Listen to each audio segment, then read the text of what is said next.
是春联，邀请大朋友小朋友一起来自制独一无二的。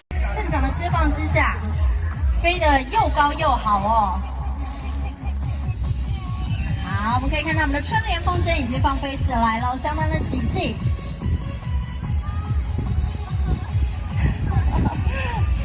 放风筝真的是一件很快乐的事情哦，看到风筝飞起来。看到每一个放风筝的，不管镇长也好，还是里长也好，脸上都露出孩子的笑容，好像回到童年一样的快乐哦。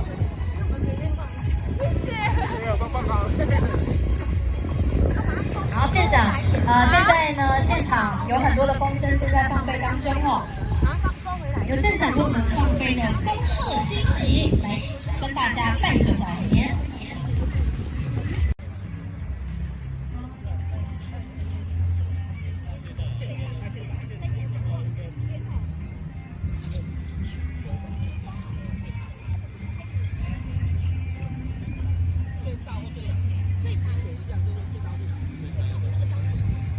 用力拉一下。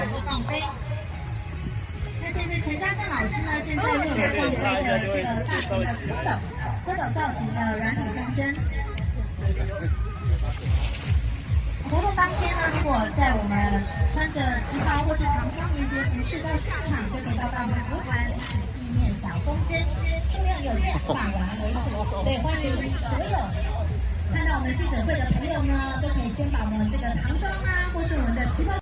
咱鹿港镇公所伫11月24下午10点到下晡5点，伫咱鹿港体育场要举办2019鹿港风筝节。会当讲这也是咱今年头一遍来举办这风筝节。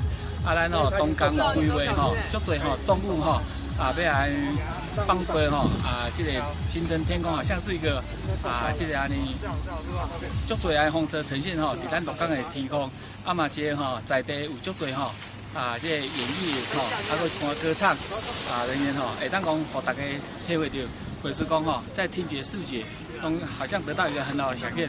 欢迎咱所有好朋友，大家来鹿港来过这个风车节。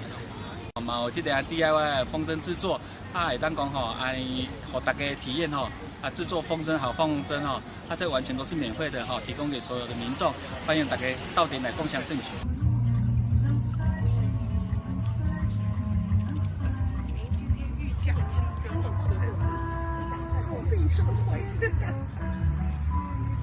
好，可以，那个吗？跑步一下吧。也不用过完，然后跑过来这样子。对啊。